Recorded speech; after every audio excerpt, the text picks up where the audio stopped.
Hello everyone, I welcome you on the study channel Lights Institute of Studies. So आज हमारा है HP home guard का mock test 4। आपको पता है कि हमने एक इनिशिएटिव स्टार्ट किया है। हम एचपी होमगार्ड के लिए स्पेसिफिकली मॉक टेस्ट लेके आ रहे हैं। ये आपके लिए एक वन स्टॉप डेस्टिनेशन बन जाएंगे टू प्रिपेयर एचपी होमगार्ड। ठीक है, तो जितने भी एस्पिरेंट हैं हमारे एचपी होमगार्ड के लिए, तो आप लोगों ने ये वीडियो देख लेनी है और लाइक करनी है, कमेंट करनी है और शेयर भी करनी है अपने दोस्तों के साथ। तो चलिए स्टार्ट करते हैं HP home guard mock test 4। Okay,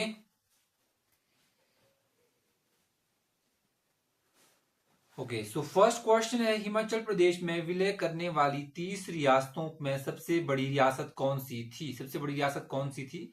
आपने यहाँ पे ऑप्शन देख लेने हैं। चंबा है, सिरमौर है, बुशहर है, मंडी है। तो सबसे बड़ी रियासत कौन सी थी? बुशहर थी।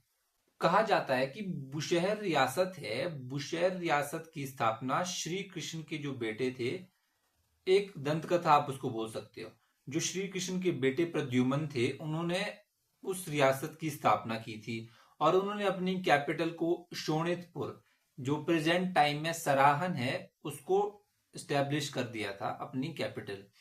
ओके, फिर इसमें जो इंपॉर्टेंट आपको याद रखने वाली बात है, यहाँ के एक बहुत ही फेमस राजा हुए, किंग हुए, उनका नाम है केहरी सिंह। ठीक है, केहरी सिंह हुए। तो वो फेमस क्यों है? देखो ध्यान से थोड़ा सा सुनना आपने। जब लद्दाख और तिब्बत के बीच लड़ाई हो रही थी ना, ठीक है, लद्दाख और तिब्बत के बीच जब वॉर चल रही थी, आपस में ये लड़ रहे थे, उस टाइम पे क्या होता है, जो केहरी सिंह है वो तिब्बत के राजा की हेल्प करते हैं लद्दाख के किंग से लड़ने के लिए। तो अब जब केहरी सिंह ने उनकी हेल्प की तो फिर उनके बीच एक अग्रीमेंट हो जाता है। ठीक है, एक ट्रीटी बोल सकते हो आप, एक हैप्पीनेस की ट्रीटी, एक अग्रीमेंट होता है उनके बीच, और जिस एग्रीमेंट के अंदर लवी फेयर स्टार्ट होता है हमारे रामपुर में। लवी फेयर स्टार्ट होता है उस ट्रीटी के बाद में। तो इसलिए उन राजा की बहुत ज्यादा सिग्निफिकेंस है। लवी फेयर आपको पता ही है, इससे पिछली वीडियो में मैंने आपको उसके बारे में बताया था। और जो ये बुशहर का जो अभी लास्ट राजा है, वो भी एग्जाम में पूछ लेता है। तो लास्ट राजा इसके पदम सिंह थे, और पदम सिंह के जो बेटे हैं, कौन बोला रहा? पदम सिंह। पदम सिंह इसके लास्ट रूलर है कब? 1948 में। ओके, फिर 1948 के बाद इनके बेटे वीरभद्र सिंह। ठीक है, वीरभद्र सिंह हमारे जो हिमाचल है, हिमाचल स्टेट के मुख्यमंत्री बन जाते हैं, और वो 6 टाइम्स मुख्यमंत्री रहते हैं हिमाचल के। ठीक है, तो ये इतना थोड़ा जो इम्पोर्टेंट था मैंने आपको बता दिया, और आप लोगों ने ये इन्फॉर्मेशन लर्न रख लेनी है। ओके, और जो मैंने वो प्रद्युमन वाला बताया वो ज्यादा रेलेवेंट नहीं है, क्योंकि ऐसे क्वेश्चन एग्जाम में नहीं आते, बट मैं आपको एक हिस्ट्री की थोड़ी समझ हो जाए, मैं इसलिए आपको बता दिया। चलते हैं फिर नेक्स्ट क्वेश्चन, और नेक्स्ट क्वेश्चन से जाने से पहले इसकी थोड़ी सी हम यहाँ पे एक्सप्लेनेशन भी देख लेते हैं। बुशहर रियासत हिमाचल प्रदेश की सबसे बड़ी और प्रभावशाली रियासतों में से एक थी। ओके, और रामपुर बुशहर इसकी कैपिटल थी, और उस टाइम इसकी कैपिटल क्या जो बोला मैंने, कौन थी? शोणितपुर सराहन। ठीक है, जो प्रद्युम्न ने स्टैब्लिश कर दी थी। उसके बाद इसकी तीन तीन बार चेंज हुई उसकी कैपिटल, फिर एंड में रामपुर बुशहर रख दी। और ये देखो, तिब्बत के साथ व्यापारिक संबंधों के लिए प्रसिद्ध थी, मैंने बताया लवी फेयर। और क्यों हुआ लवी मेले की शुरुआत, तो मैंने आपको बताया क्यों हुआ, कैसे हुआ, सब कुछ बता दिया। ओके, तो अब चलते हैं नेक्स्ट क्वेश्चन पे, क्वेश्चन नंबर 2। हिमाचल प्रदेश में सर्वाधिक जल विद्युत क्षमता किस नदी बेसिन में पाई जाती है? आपको देखो, हिमाचल में मेनली 5 रिवर है, मेजर रिवर है 5। तो 5 रिवर में सबसे ज्यादा जल विद्युत क्षमता, हाइड्रो इलेक्ट्रिक पोटेंशियल किसमें है? सतलुज में है, सतलुज नदी में है। सतलुज नदी कहां से एंटर करती है? किन्नौर से एंटर करती है। कहा, कौन से पास से करती है? शिपकी से करती है। ठीक है, उसके बाद उसमें बहुत सारी नदी आपस में मिलती रहती है, बट जो ये क्वेश्चन पर्टिकुलरली क्वेश्चन है, तो इसका आंसर क्या है? सबसे ज्यादा क्षमता हमारी सतलुज में है। और अराउंड अराउंड अगर मैं बोलूं तो हिमाचल हमारे 27,000 के आसपास, ये 27,000 मेगावाट, ठीक है, 27,000 मेगावाट के आसपास इलेक्ट्रिसिटी प्रोड्यूस करता है हमारा हिमाचल प्रदेश। अब जिसमें से लोनली हमारा सतलुज ही 13,000 मेगावाट को प्रोड्यूस कर देता है। सतलुज 13,000, 27,000 में से 13,000 अकेले कौन? सतलुज ही प्रोड्यूस कर दे रहा है इलेक्ट्रिसिटी। ठीक है। और फिर जो सेकंड पे है, सेकंड पे हमारी ये व्यास आ जाती है, ये अप्रोक्सीमेटली 4,000 कुछ 4,000 मतलब 4,500 के अराउंड अराउंड ये मेगावाट जो व्यास हमारी प्रोड्यूस करती है। और देन फिर चिनाब आती है थर्ड पे। ये थोड़ा सा आपने एक क्रोनोलॉजिकल ऑर्डर थोड़ा सा आप लोगों ने लर्न रख लेना है कि कौन सी रिवर में सबसे ज्यादा पोटेंशियल है। ठीक है, तो मैंने आपको बता दिया। तो इसकी एक्सप्लेनेशन यहाँ पे आप लोगों ने देख लेनी है। सतलुज नदी हिमाचल प्रदेश की सबसे अधिक जल विद्युत क्षमता वाला क्षेत्र है। नाथपा झाकड़ी है। नाथपा झाकड़ी बताया वो कहाँ पे है? हमारे शिमला और किन्नौर की बाउंड्री पे है। कच्छम वंगतू कहाँ पे पड़ता है? टापरी नामक जगह पड़ता है। किन्नौर में एक टापरी करके जगह पड़ती है, वहां पे कच्छम वंगतू पड़ता है। और बसपा आपको पता है किन्नौर के उस साइड पे पड़ जाएगा। ये थोड़ी थोड़ी इसकी इंपॉर्टेंट परियोजना है। नाथपा झाकड़ी सबसे बड़ी हो जाएगी। ओके, तो चलते हैं नेक्स्ट क्वेश्चन पे। नेक्स्ट क्वेश्चन है कोल डैम। कोल डैम परियोजना किस नदी पर स्थित है? Kol dam. Okay, Kol dam project on which river? वेरावी है, व्यास है, सतलुज है, चिनाब है। सतलुज इसका आंसर हो जाएगा। ओके, तो थोड़ा सा सतलुज के इस जो ये परियोजना है कोल डैम के बारे में थोड़ा सा आपको बताता हूं। जो ये कोल डैम परियोजना है ये हमारे बिलासपुर और मंडी की बाउंड्री पर बना है। ठीक है, और ये किसने बनाया है? एनटीपीसी में, एनटीपीसी ने बनाया है। NTPC stands for national thermal power corporation. और ये एनटीपीसी द्वारा फर्स्ट हाइड्रो इलेक्ट्रिक प्रोजेक्ट था। और इसके बारे में एक इंपॉर्टेंट बात ये याद रखने वाली है कि इस परियोजना की स्पेसिफिकली जो ये कोल डैम परियोजना है, कोल डैम परियोजना से जो हमारे भाखड़ा वाला डैम है, भाखड़ा वाला डैम क्या उसकी लाइफ इंक्रीज हो गई। अप्रोक्सीमेटली 18 ईयर उसकी लाइफ इंक्रीज हो चुकी है। कैसे हुई? देखो, जो ये सतलुज रिवर है जब हमारे माउंटेनियस रीजन से हमारे थोड़े प्लेन रीजन में आना स्टार्ट कर देगी तो अपने साथ ही क्या लेके आती है? सिल्ट लेके आ जाएगी, गाद लेके आ जाएगी, मिट्टी मुट्टी पत्थर पुत्थर लेके आ जाती है अपने साथ। तो अब क्या है, अगर कोल डैम नहीं होता तो डायरेक्टली सारा सिल्ट, सारा गाद, सारा पत्थर पहुंचना था कहाँ पे? भाखड़ा नंगल डैम पे। जो भाखड़ा में जब पहुंचना था तो उस पर ज्यादा प्रेशर पड़ना था, तो प्रेशर पड़ के जल्दी खत्म हो जाना था। तो अब क्या हुआ कि अब ठीक बाउंड्री पे मंडी और बिलासपुर की बाउंड्री पे लगी कोल डैम परियोजना।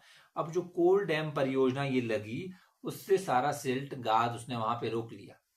अब उसकी वजह से वो रुक गया तो आगे नहीं गया। अब आगे नहीं गया तो आगे कम प्रेशर पड़ेगा, हमारे बाकड़ा बाकड़ा जो ये डैम है उस पर कम पड़ेगा और इससे उसकी लाइफ बढ़ गई। तो अप्रोक्सीमेटली 18 ईयर्स बोलते हैं कि 18 ईयर्स उसकी लाइफ बढ़ गई just because of Kol dam. Important है। और जो कोल डैम है और ये ऐसा प्रोजेक्ट है जो उसमें रशिया ने भी हेल्प की थी, है ना। ये भी important factor, Russia help us. और इस डैम से, कोल डैम से 12% के अराउंड हिमाचल को फ्री इलेक्ट्रिसिटी मिलती है, free of cost free electricity मिलती है 12%। बाकी जो अदर अगर हिमाचल ने खरीदनी है 15 से 16% जितनी खरीदनी है वो अदर रेट में मिलती है आगे, बट 12% उसको फ्री ऑफ कॉस्ट मिलती है, पर्टिकुलरली हमारे कोल डैम परियोजना से।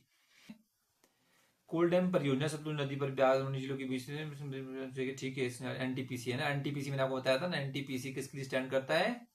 National thermal power corporation. और इस ये पर्टिकुलरली एनटीटी है, इसने पहली परियोजना बनाई थी ये वाली कोल डैम। चलते हैं अब नेक्स्ट क्वेश्चन, क्वेश्चन नंबर 4।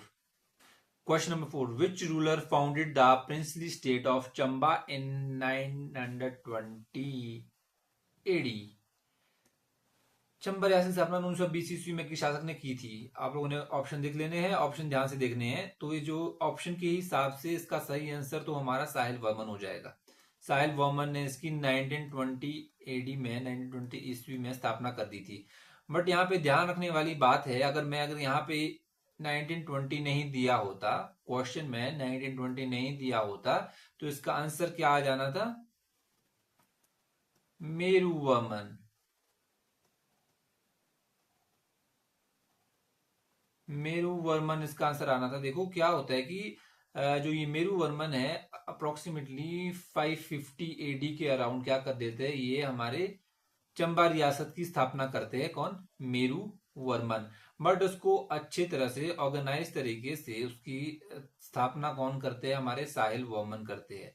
अगर मूल स्थापना पूछे कि मूल तरह से, मूल तरीके से किसने स्थापना की है, तो हमारे मेरू वर्मन वर्मन उसमें आंसर आ जाएगा। बट अब यहाँ पे दिया था पर्टिकुलरली 920, तो 920 में किसने? साहिल वर्मन ने की थी। और जो साहिल वर्मन है उन्होंने वहां पे बहुत सारे काम किए थे, और उनकी एक जो वाइफ है क्वीन सुनैना करके, ठीक है, सुनैना, सुनैना जो उनकी वाइफ थे, उन्होंने क्या किया था कि अपनी लाइफ को सेक्रीफाइस कर दिया था। सेक्रीफाइस क्यों किया था? क्योंकि चंबा में वाटर की स्कार्सिटी थी, चंबा में पानी नहीं था, वाटर कम था। अब पानी कम था तो उन्होंने अपनी लाइफ सेक्रीफाइस कर दी, और उस सेक्रीफाइस की याद में वहां पे एक फेयर भी लगता है जिसको सूही फेयर भी बोलते हैं। थोड़ा सा कल्चर एक्सपेक्ट है, लर्न कर लेना आपने, इंपॉर्टेंट है सूही फेयर।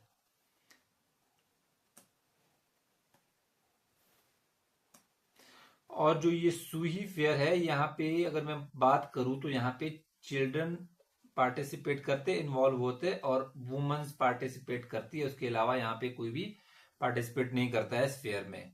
और इन्होंने लक्ष्मी नारायण टेम्पल, जो हमारे साहिल वर्मन है, ये साहिल वर्मन है, इन्होंने हमारे लक्ष्मी नारायण टेम्पल की भी स्थापना की थी। तो थोड़ा सा इसकी एक्सप्लेनेशन देख लेते हैं, क्या एक्सप्लेनेशन है। Okay, Sahil Varman founded the Chamba kingdom 920 AD में, बता दिया आपको। Shifted capital from Brahmapur to the present day Chamba, ठीक है। और जो उस टाइम पे जब ये उन्होंने इसका फॉर्मेशन किया था, मारू वर्मन ने, मेरू वर्मन ने उसका फॉर्मेशन किया था, तो उन्होंने बहरमपुर उसकी कैपिटल रखा था। बहरमपुर आज की डेट में जो विच इज कॉल्ड भरमौर, है ना। भरमौर को उन्होंने अपनी कैपिटल रखा था, बट जो साहिल वर्मन उन्होंने अपनी कैपिटल शिफ्ट करके प्रेजेंट डे टाइम में चंबा रख दिया, और उन्होंने अपनी बेटी के नाम पे रखा था बेसिकली चंबा, उसको टाउन का नाम है ना, जो ये उनकी बेटी थी चंपावती, तो उसके नेम पे उन्होंने वहां का क्या कर दिया था, नेम रख लिया था चंबा। और जो चंपावती है उनकी इकलौती बेटी थी, उनके कितने 10 तो सन थे, और इकलौती एक बेटी थी। तो इकलौती बेटी थी, 10 सन थे, और जो ये सब इनको मिला था, बोलते हैं कि उनके एक गुरु थे चरपटनाथ करके, चरपटनाथ करके उनके एक गुरु थे। तो उनके आशीर्वाद से उनको क्या हुआ था, 10 पुत्रों की प्राप्ति हुई थी और एक कन्या की प्राप्ति हुई थी, और उस कन्या का नाम था चंपावती, और जिसके नाम पे क्या पड़ता है, चंबा का नाम वो लगा देते हैं। The town was named after his daughter, यहाँ पे लिखा भी है Champavati. Chamba became an important centre of art and culture, art and culture के लिए बहुत ही इंपॉर्टेंट है। आपने कई वहां पे जगह सुनी होगी, और भूरी सिंह संग्रहालय भी आपने वहां पे सुना होगा, इसलिए बहुत ज्यादा कल्चर सिग्निफिकेंस बहुत ज्यादा है इस प्लेस का। द फेमस लक्ष्मी नारायण, मैंने बताया था लक्ष्मी नारायण टेम्पल किसने बनाया था, हमारे साहिल वर्मन ने बनाया था। The Varman dynasty ruled Chamba for many years, centuries. Sahil Varman is considered a real founder of the modern Chamba, ठीक है। देखो यहाँ पे लिखा भी है रियल फाउंडर। अगर मैं बेसिक फाउंडर की बात करूं तो कौन था, मेरू वर्मन, ये नहीं भूलना है आप लोगों ने। तो चलते हैं नेक्स्ट क्वेश्चन पे। नेक्स्ट क्वेश्चन क्या पूछ रहा है, which ruler is known as the Napoleon of the hills. Napoleon of the hills किसे कहा जाता है? फटाफट ऑप्शन देख लेते हैं। राजा जगत सिंह को नहीं कहा जाता है, राजा संसार चंद को भी होल्ड पे रखते हैं, राजा भूरी सिंह को नहीं कहते, और राजा साहिल वर्मन को भी नहीं कहेंगे। राजा संसार चंद इसका सही आंसर हो सकता है, ओके। बट अगर मैं पर्टिकुलरली सही आंसर की बात करूं, इस ऑप्शन के जो ये यहाँ पे दिए हैं क्वेश्चन के अकॉर्डिंग, जो यहाँ पे ऑप्शन दिए है उसके अंदर तो ये वाला इसका आंसर हो सकता है। बट अगर मैं पर्टिकुलरली बात करूं नेपोलियन, तो पहाड़ों का नेपोलियन बोलते हैं जोरावर सिंह को।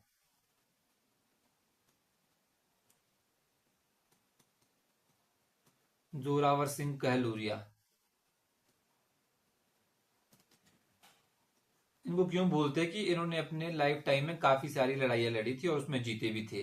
और राजा संसार चंद को इसलिए नहीं बोलते क्योंकि एंड टाइम में ये हार गए थे हमारे, जब अमर सिंह थापा लड़ाई हुई थी। अमर सिंह थापा गोरखा आक्रमण हुआ था हिमाचल में, अमर सिंह थापा ने किया था ना, अमर सिंह थापा गोरखा आक्रमण किया था उन्होंने, अमर सिंह थापा ने। तो क्या हुआ था कि राजा संसार चंद उनसे बचने के लिए उन्होंने एक ट्रीटी कर दी थी साइन, किसके साथ? राजा रणजीत सिंह के साथ। वो पंजाब के राजा थे हमारे, राजा रणजीत सिंह के साथ। राजा रणजीत सिंह के साथ ट्रीटी की और उस ट्रीटी के अंदर उन्होंने अपना जो हमारा कांगड़ा फोर्ट है, कांगड़ा फोर्ट उन्होंने राजा रणजीत सिंह को दे दिया था। ठीक है, तो इसलिए उनको नहीं बोल सकते, उनको बोल सकते हैं, उनको जो पर्टिकुलरली बुक्स में दिया होता है वो ज्यादातर दिया होता है कि छत्रपति बोलते हैं उनको, छत्रपति ऑफ हिमाचल। ठीक है, छत्रपति बोल देते हैं। बट जो ये नेपोलियन है पर्टिकुलरली बुक्स में दिया होगा आपको जोरावर सिंह दिया होगा। बट इस ऑप्शन के हिसाब से इसका बी सही आंसर होना था। अगर ये आ जाए तो ऐसा आपने बी कर देना है ना, इंटरचेंजेबली कई बार यूज हो जाते हैं, इसलिए बी सही हो जाता है इसका आंसर। बट आपको मैंने जो डाउट था इसमें वो मैंने, आई होप आपको क्लियर हो गया होगा। अब एक्सप्लेनेशन देख लेते हैं इसकी। देखो, हाँ यहाँ पे भी दिया है Sansar Chand ruled the Kangra kingdom, Sansar Chand ही दिया है यहाँ पे भी। He expanded his territory significantly, expand की थी बट एंड में क्या हो गया था आपको पता है। हिज मिलिट्री कैंपेन्स वर हाईली सक्सेसफुल भी रहे। हिस्टोरियंस कंपेयर विद नेपोलियन के साथ उनको नहीं बोलते, उनको बोलते हैं Chhatrapati. Okay, the Kangra school of painting flourished, हाँ ये उनके अंदर काफी फ्लरिश हो रही थी। He was one of the most powerful ruler, yes he बोल सकते हो आप। द संसार is called the Napoleon of this, थोड़ा सा यहाँ पे गलत हो जाएगा। ओके, चलते हैं नेक्स्ट क्वेश्चन की ओर। Question number 6, which monastery in Himachal Pradesh is known as the Ajanta of the Himalayas. Very common question है, आपको हर बुक में ये मिल ही जाता है कि अजंता और एलोरा किसको बोलते हैं। इसका सही आंसर है B, Tabo monastery. Tabo monastery को बोल देते हैं अजंता ऑफ हिमालयाज। क्यों बोलते हैं? क्योंकि यहाँ पे एक तो फ्रेस्को पेंटिंग है, फ्रेस्को पेंटिंग होगी, और ये जो आपको पता होगा कि ये जो पूरा स्ट्रक्चर है टैबू मोनेस्ट्री वाला, ये एकदम मड वाला स्ट्रक्चर है, मड है, ब्रिक्स है, मड एंड ब्रिक्स का स्ट्रक्चर है पूरा, ये ऐसा बना है। फ्रेस्को पेंटिंग वहां पे काफी, और इसलिए ताबू मोनेस्ट्री को बोल देते हैं अजंता। और वो सिग्निफिकेंस क्या है इसका? बौद्धिज्म के रिलेटेड है ना। अगर मैं आपको एक बात और बताऊं तो ये अभी तक की ओल्डेस्ट है। ताबू मोनेस्ट्री 1996 एडी में आई थिंक ये बन गई थी हमारी। अब इतनी पुरानी बनी हुई ताबू मोनेस्ट्री है, तो अभी तक ये ओल्डेस्ट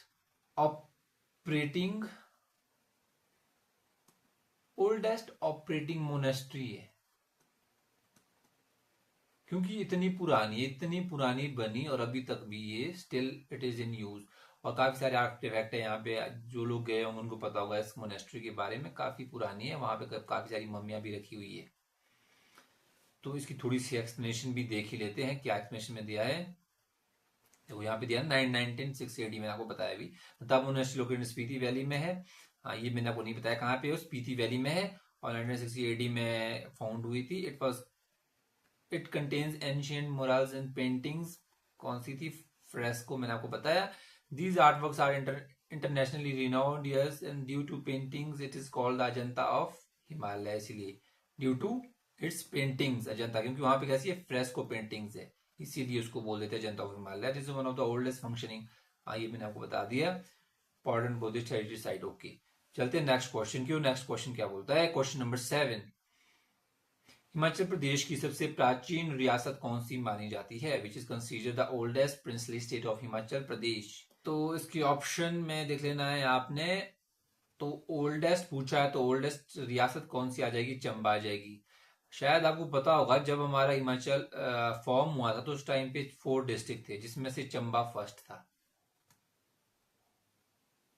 ठीक है, तो चंबा फर्स्ट था, तो ओल्डेस्ट इसलिए यहाँ पे हो जाएगी। अगर मैं रियासत की बात करूं तो अगर यहाँ पे कांगड़ा दिया होता, त्रिगर्त दिया होता, कांगड़ा या त्रिगर्त दिया होता, सबसे ओल्डेस्ट वो हो जानी थी, सबसे प्राचीन रियासत होनी थी। कौन सी? कांगड़ा दिया होता अगर यहाँ पे। कांगड़ा रीजन। क्यों? क्योंकि आपको पता है कांगड़ा बिलोंग टू कहाँ को करता है? महाभारत टाइम पीरियड को करता है। आपको पता होगा जो यहाँ के एक फेमस रूलर सुशर्मा चंद्र, सुशर्मा थे, सुशर्मा करके, तो उन्होंने कौरव का साथ दिया था महाभारत में। तो वो ओल्डेस्ट रानी थी, बट यहाँ पे दे दिया है चंबा, तो Chamba would be the right answer of this question. जो चंबा है आपको मैंने इसके बारे में बता दिया है। चंबा क्या है, किसके नेम पे फॉर्म हुआ है? साहिल वर्मन की बेटी चंबा पे। और लक्ष्मी नारायण। कल्चर सिग्निफिकेंस इस प्लेस का बहुत ज्यादा कल्चर सिग्निफिकेंस है, इसलिए चंबा से आपको रिपीटेडली बहुत सारे क्वेश्चन देखने को मिलेंगे आपके एग्जाम में भी। थोड़ी सी एक्सप्लेनेशन इसकी भी देख ही लेते हैं। चंबा रियासत की स्थापना राजा शाहजहां ने 920 में की थी। ओके, ये सब था। भरमौर की कैपिटल थी। किसने भरमौर रखी थी? मेरू वर्मन ने। मैंने आपको बताया था पहले भी। ओके, चलो नेक्स्ट क्वेश्चन पे चलते हैं। क्वेश्चन नंबर 8, हिमाचल प्रदेश विश्वविद्यालय की स्थापना कब हुई थी? ये बहुत ही इंपॉर्टेंट यूनिवर्सिटी है, इकलौती यूनिवर्सिटी हिमाचल प्रदेश की, हिमाचल प्रदेश गवर्नमेंट की, HPU, वेरी फेमस है। काफी सारे आपको बताया कि बहुत सारे कोर्सेज प्रोवाइड करती है। तो इसकी एक्सप्लेनेशन यहाँ पे दी है, आप लोगों ने देख लेना है। चलते हैं नेक्स्ट क्वेश्चन पे। क्वेश्चन नंबर 9,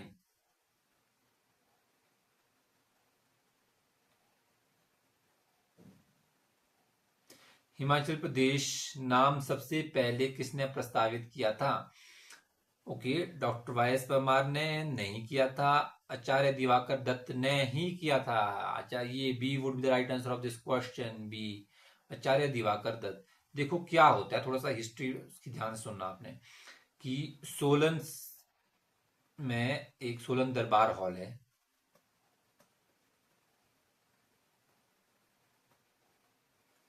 क्या होता है, सोलन दरबार हॉल में कई रियासतों की किंग्स ले आते हैं, राजा आते हैं, और लीडर लोग आते हैं।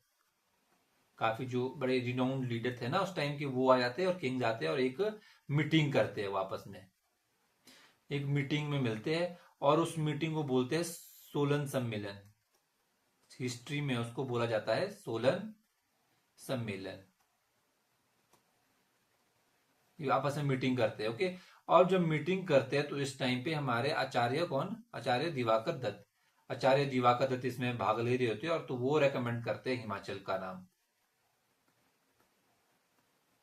ये नाम क्यों किया गया इसको रेकमेंड? क्योंकि हिमा यानी कि him stand for ice, snow है ना, स्नो के लिए बिलोंग करता है। और चल स्टैंड फॉर आंचल, यानी कि गोद होती है ना, जो आंचल, ठीक है, आंचल यानी कि गोद। तो हिमाचल कैसा है? बर्फ जो है उसकी गोद में बसा है, कुछ ऐसा करके इसका सिग्निफिकेंस है। तो इसलिए ये नाम रेकमेंड कर दिया था आचार्य दिवाकर दत्त ने।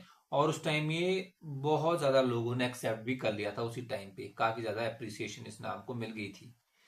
तो ये इसके पीछे हिस्ट्री थी। और उस टाइम जो ये हमारा सोलन सम्मेलन हुआ, इसको हेड करते हैं हमारे बघाट के राजा।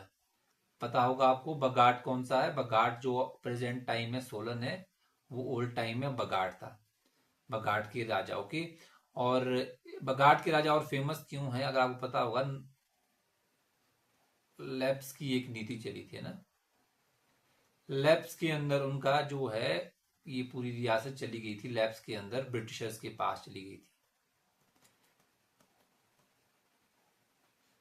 ब्रिटिशर्स, लैप्स के अंदर जिसने पढ़ा नहीं होगा शायद पता होगा आपको, लैप्स की नीति, जिसका कोई सन नहीं होता था, तो उसकी जो रियासत है, उसका जो किंगडम है पूरा, वो ब्रिटिशर्स के पास चला जाता था। और ये लाई किसने थी? लॉर्ड डलहौजी ने लाई थी लैप्स, डलहौजी करके ना, डलहौजी लेके आए थे लैप्स की नीति। तो आगे चलते हैं, इसके थोड़ी सी आप लोगों ने देख लेना है। देखो, अर्थात बर्फ से ढका पर्वतीय क्षेत्र, ये इसका अर्थ होता है। हिम का अर्थ है बर्फ, तथा अचल का अर्थ है पर्वत। अचल का पर्वत है, अच्छा अचल, सॉरी, थोड़ा सा मैंने आपको गोद के बारे में आंचल का सिग्निफिकेंस ले लिया, बट यहाँ पे अचल का अर्थ है पर्वत। तो ये यहाँ पे थोड़ा सा मैंने आपको गलत बता दिया था, आप लोगों ने यहाँ पे देख लेना है। ओके, चलो आगे चलते हैं। यह नाम बाद में स्वीकार हो गया था, सही बात है। चलो नेक्स्ट क्वेश्चन देख लेते हैं। क्वेश्चन नंबर 10, हिमाचल प्रदेश का सबसे पुराना जिला कौन सा माना जाता है? अभी मैंने बताया था सबसे पुरानी रियासत, अब यहाँ पे पूछा सबसे पुराना जिला। तो देखो, मैंने आपको बताया था स्टार्टिंग में, जब हिमाचल फॉर्म हुआ 1948 में, तो पर्टिकुलरली कितने डिस्ट्रिक्ट थे? 4 डिस्ट्रिक्ट थे, जिसमें से चंबा, मंडी, महासू, सिरमौर। ठीक है, तो ये डिस्ट्रिक्ट उस टाइम पे थे, 4 डिस्ट्रिक्ट थे। तो इसमें सबसे ओल्डेस्ट हमारा चंबा आता है। चंबा को क्यों बोल दे रहे ओल्डेस्ट? क्योंकि चंबा एक ऐसा जो ये प्लेस था, ऐसा रियासत थी, इसको जब डिस्ट्रिक्ट के रूप में इसको हिमाचल के अंदर लाया गया तो वहां पे ज्यादा कोई कन्फ्लिक्ट नहीं हुआ। इजीली उन्होंने ये डिस्ट्रिक्ट वाला सिस्टम अडॉप्ट कर लिया। बट जो बाकी ये हमारे डिस्ट्रिक्ट है, यहाँ पे काफी दिक्कत आई। जो यहाँ के राजा लोग थे वो अलाउ नहीं कर रहे थे स्टार्टिंग में, बट जो चंबा है वो उन्होंने इजीली अडॉप्टेड कर दिया था। और इससे सबसे पहले चंबा जो है वो फर्स्ट डिस्ट्रिक्ट उसको बोल सकते हो आप, ओल्डेस्ट डिस्ट्रिक्ट बोल सकते हो ना, जो हिमाचल प्रदेश में ऐड हो चुका था चंबा। और मैंने आपको बताया चंबा तो हो गया ओल्डेस्ट डिस्ट्रिक्ट। अगर यहाँ पे रियासत की बात की होती तो मैंने क्या बोला था? रियासत में कांगड़ा, कांगड़ा ओल्डेस्ट रियासत है। ओके, और जबकि कांगड़ा ऐड कब हुआ था, इसको ओल्डेस्ट डिस्ट्रिक्ट क्यों नहीं बोल सकते? क्योंकि कांगड़ा ऐड हुआ था हमारा 1966 के बाद में। 1966 में क्या होता है? पंजाब रीफॉर्मेशन, यानी कि पंजाब की रीऑर्गेनाइजेशन एक्ट आता है। अगर आपने पॉलिटी पढ़ी होगी, लक्ष्मीकांत अगर आपने पढ़ा होगा, शायद आप लोगों ने तो क्यों पढ़ोगे, बेसिकली सिविल सर्विसेज की प्रिपरेशन के लिए पढ़ते हैं। तो पंजाब रीऑर्गेनाइजेशन जो एक्ट आता है,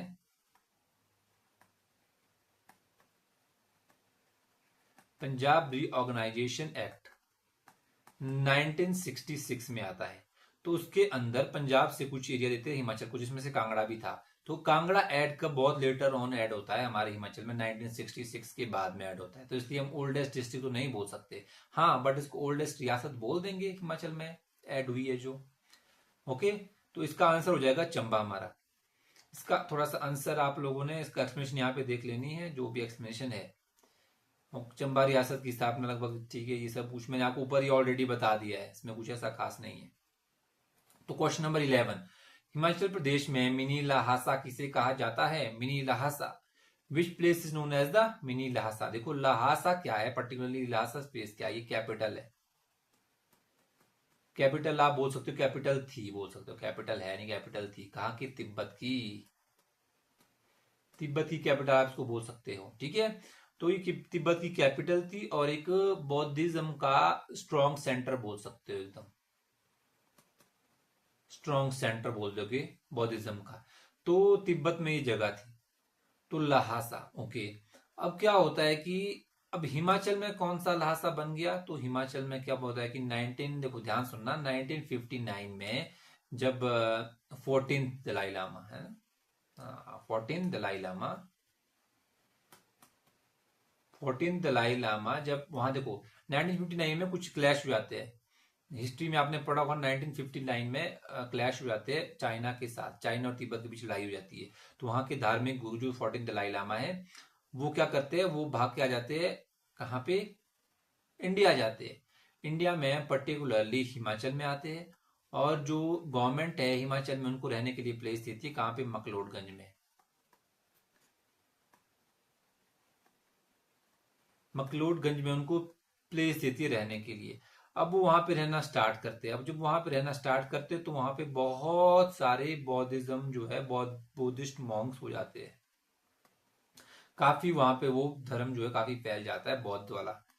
तो वहां पे काफी सारे बौद्धिस्ट आने लगते हैं, वहां पे स्टे करने लगते हैं। तो वहां पे एक स्ट्रॉन्ग सेंटर बन जाता है, सेम जैसे कि हमारे तिब्बत में था मिनी लहासा करके, सॉरी लहासा करके जो तिब्बत में था, वैसे ही यहाँ पे एक मिनी लहासा बन जाता है। तो इसलिए इसको जो मकलोडगंज करके धर्मशाला में प्लेस है, देश है ना, मकलोडगंज करके जो धर्मशाला में प्लेस है, इसको वहां पे मिनी लहासा बोल देते हैं। जो ये 14 दलाई लामा थे, इनका नाम क्या था? तेंजिन, तेंजिन ग्यात्सो। ये इंपॉर्टेंट है, इसीलिए मैं आपको बता रहा हूँ। 14 दलाई लामा 1959 में आते हैं, जस्ट बिकॉज वहां पे क्लैश होते हैं। आपने हिस्ट्री पढ़ी होगी, इतनी डिटेल में नहीं जाऊंगा क्योंकि ये एक मॉक टेस्ट है। ओके, तो ये वहां का कल्चर थोड़ा सा ये इसलिए वहां पे बोल देते हैं। और मकलोडगंज फेमस और क्यों है? क्योंकि ये वहां पे एक वाटरफॉल भी है। ज्योग्राफी से क्वेश्चन आ जाता है, बागसुनाथ करके वहां पे एक वाटरफॉल है मकलोडगंज में। और ये जो धर्मशाला है, मकलोडगंज है, ये कहाँ पे है? फुट हिल्स में है, बिल्कुल। धौलाधार जो है हमारी, धौलाधार चोटी कहाँ पे आती है? धौलाधार की फुट हिल्स में आता है ये मकलोडगंज। ये इंपॉर्टेंट फैक्ट है, जितने मैंने आपको यहाँ पे बताए लर्न कर ही लेने, आपने एक बार नोट्स भी बना लेने। थोड़ी सी इसकी एक्सप्लेनेशन आप लोगों ने देख लेनी है। मकलोडगंज दलाई लामा का निवास स्थान है। आपको बताया था दलाई लामा कौन से थे? 14 थे। कौन थे? तेंजिन ग्यात्सो। वन एकदम फटाफट रिवीजन कर लेते हैं साथ साथ में, जैसे कि यहाँ पे फैक्ट दिए होंगे।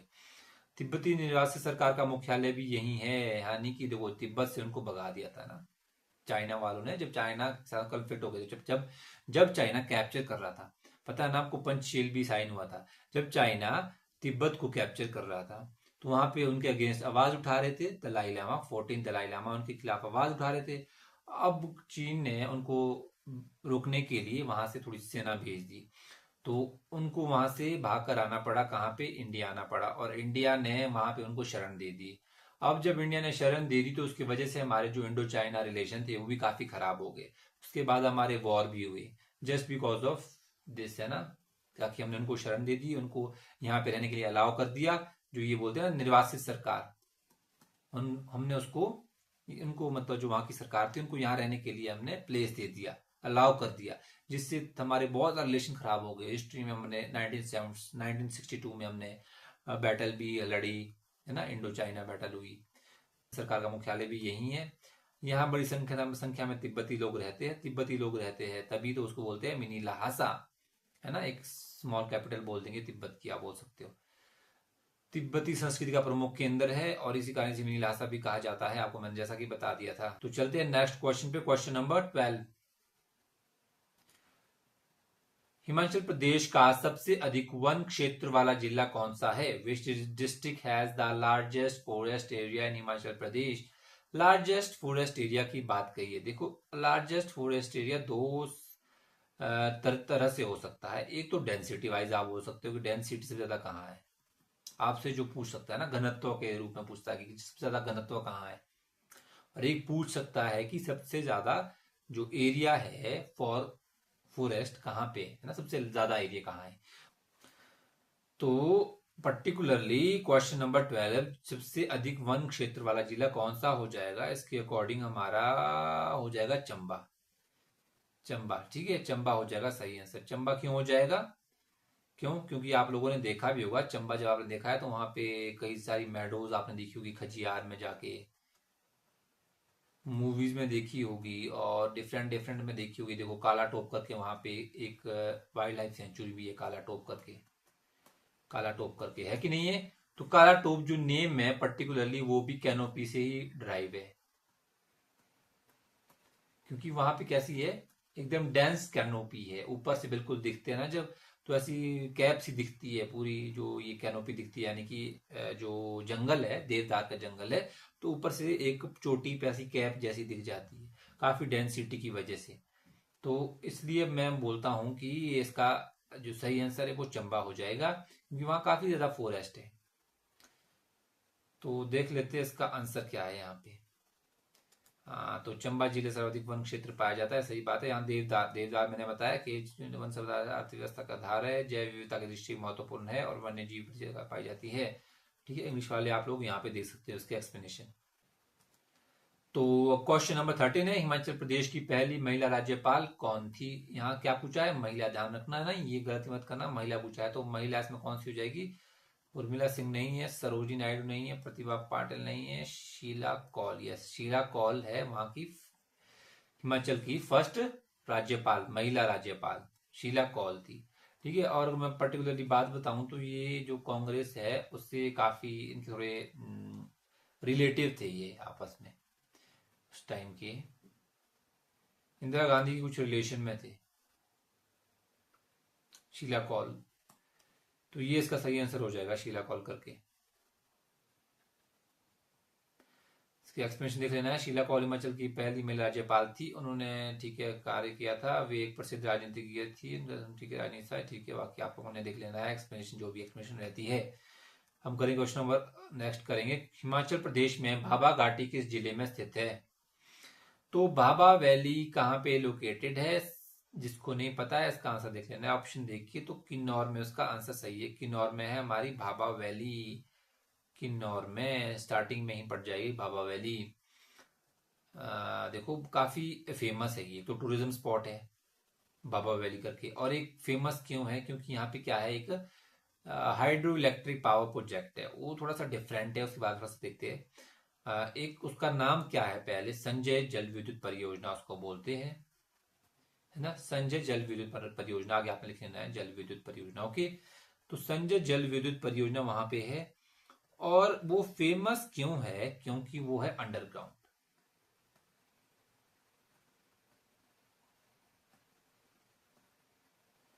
Underground hydro electric power project है। इंडिया का ही नहीं, इंडिया का तो है ही है, बट साथ में कहाँ का, एशिया का भी है।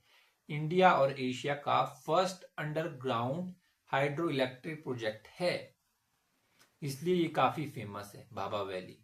जस्ट इसके है ना, संजय जल विद्युत परियोजना है क्योंकि वहां पर अंडरग्राउंड कैसे होता है कि जो पानी है वो एक टनल के थ्रू ऐसे, जो ये टनल हो जाएगी, जैसे यहाँ पे वाटर रिजर्वर है, यहाँ पे पानी इकट्ठा कर दिया है, तो एक टनल बनाएंगे और टनल के थ्रू वाटर नीचे से टनल बनाएंगे, ठीक है।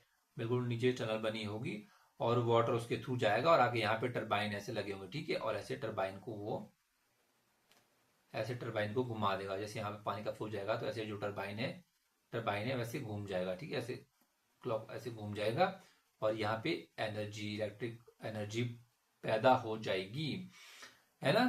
तो ये भाभा घाटी पे है। ओके, और भाभा, और जो ये बना है ना हमारा संजय जल विद्युत परियोजना वाला, ये भाभा रिवर पे ही बना है। भाभा रिवर है उधर। और भाभा रिवर किसकी ट्रिब्यूटरी हो जाएगी, सतलुज की है। सतलुज की राइट बैंक ट्रिब्यूटरी है। ये भी इंपॉर्टेंट है, कई बार पूछ लेता है कौन सी ट्रिब्यूटरी है, तो राइट बैंक ट्रिब्यूटरी है ना, यानी कि राइट बैंक यानी कि राइट साइड से मिलती है ये सतलुज में।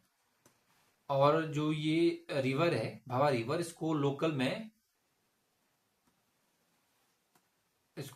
वांगयोर भी बोलते हैं रिवर को, क्योंकि कई बार ये लोकल नेम भी पूछ लेते हैं। वांगयोर इसको लोकल में बोलते हैं। और जो ये भाभा वैली है, अगर मैं आपको बात बताऊं तो यहाँ पे एक पास भी है, पिन भाभा पास करके आता है। पासेस से भी क्योंकि क्वेश्चन आते हैं आपको, तो पिन भाभा करके एक पास आता है। यानी कि ये पास क्या करता है, भाभा को कनेक्ट करता है पिन, यानी कि जो ये लाहौल स्पीति वाला रीजन है, स्पीति वाला रीजन है, ये किन्नौर वाला रीजन है। तो किन्नौर वाला रीजन ये कनेक्ट करेगा स्पीति को। देखो, जो अगर मैं बात बताऊं तो ये जो फ्लैट है, जो ये डैम है, ये बिल्कुल नीचे ऐसे है ना, एकदम फ्लैट रीजन पे बना है। बट जैसे ही आप ऐसे हाइट पे जाते हो तो वहां पे पास आ जाएगा, है ना। इस साइड किन्नौर आ जाएगा नीचे को, और ऊपर को आ जाएगा हमारा स्पीति, स्पीति प्लेस करके। तो यहाँ से कनेक्ट करता है ये हमारा दोनों को, किन्नौर और स्पीति को। ये भी वहां पे काफी सिग्निफिकेंस है इसका, इसीलिए टूरिज्म स्पॉट है। वहां पे काफी सारी ट्रैकिंग होती है। भाभा से लोग जाते हैं, भाभा से ट्रैकर जाते हैं और स्पीति के लिए ट्रैक करते हुए पहुंचते हैं। और ये भाभा को वांगपो भी बोलते हैं लोकल लैंग्वेज में, वहां के जो गांव का नाम है वांगपो भी बोल दे रहे हैं। वांगपो बोल दे रहे वहां के भाभा को, और वांगयूर बोलते हैं वहां की रिवर को। कौन सी रिवर बोली मैंने, भाभा रिवर। ओके, चलो अब थोड़ा सा इसका एक्सप्लेनेशन भी देख लेते हैं। एक्सप्लेनेशन में क्या दिया है, भाभा घाटी किन्नौर जिले में स्थित है, सही बात है। और पिन वैली से जुड़ती है, देखो मैंने बताया था कौन सा पास है, पिन भाभा पास है। किन्नौर को जोड़ेगा स्पीति से, लाहौल स्पीति से, किन्नौर वाला रीजन। ओके, यहाँ पे ये पास है। भाभा पास ट्रैकिंग के लिए प्रसिद्ध है, मैंने आपको बताया काफी फेमस है ट्रैकिंग के लिए। और यहाँ समृद्ध जैव विविधता पाई जाती है, महत्वपूर्ण क्षेत्र है। और आप लोगों ने और देख लेना, एक्सप्लेनेशन इंग्लिश वालों ने यहाँ पे देख लेना है। तो क्वेश्चन नंबर 15, हिमाचल प्रदेश में जलोड़ी दर्रा किन दो घाटियों को जोड़ता है। जलोड़ी दर्रा पूछा है, जलोड़ी पास। जलोड़ी पास कहाँ पे है, हमारे कुल्लू सिराज वाले एरिया में है। ये आउटर सिराज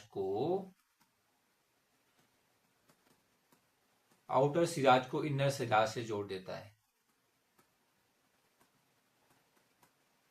और जो ये पास है पर्टिकुलरली, यहाँ पे एक सिरोलसा करके भी लेक है।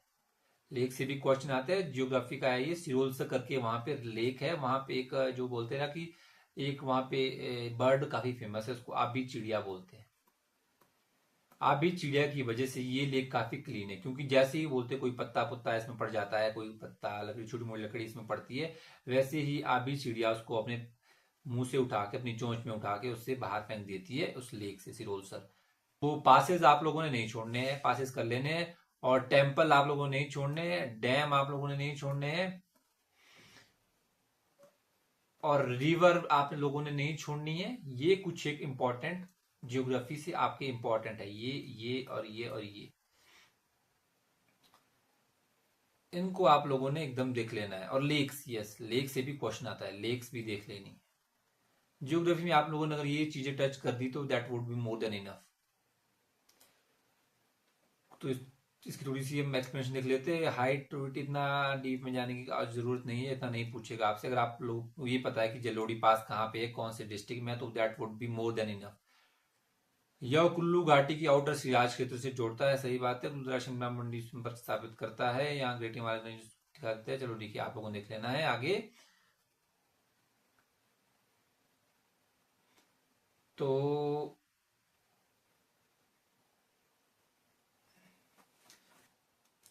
आज का मॉक टेस्ट हम यहीं पे खत्म करते हैं। नेक्स्ट मॉक टेस्ट में मैं इसे आगे लेके आऊंगा क्वेश्चन, क्योंकि ये काफी बड़ा मॉक टेस्ट है। इसमें हमने इसमें 15 क्वेश्चन कर दिए, बट जो हमने 15 क्वेश्चन किए ये हमने पूरी तरह से कवर किए। एक एक फैक्ट जाना, एक से ज्यादा फैक्ट, एक्स्ट्रा फैक्ट जो आपको यहाँ पे भी नहीं दी थी मैंने, वो भी आपको बताए। क्यों? क्योंकि आपके लिए जो इंपॉर्टेंट थे। तो नेक्स्ट वीडियो में जल्दी मिलेंगे, नेक्स्ट मॉक टेस्ट में, मॉक टेस्ट नंबर 5 में जल्दी मिलेंगे। तब तक के लिए आप लोगों ने अपनी प्रिपरेशन जारी रखनी है। Thank you.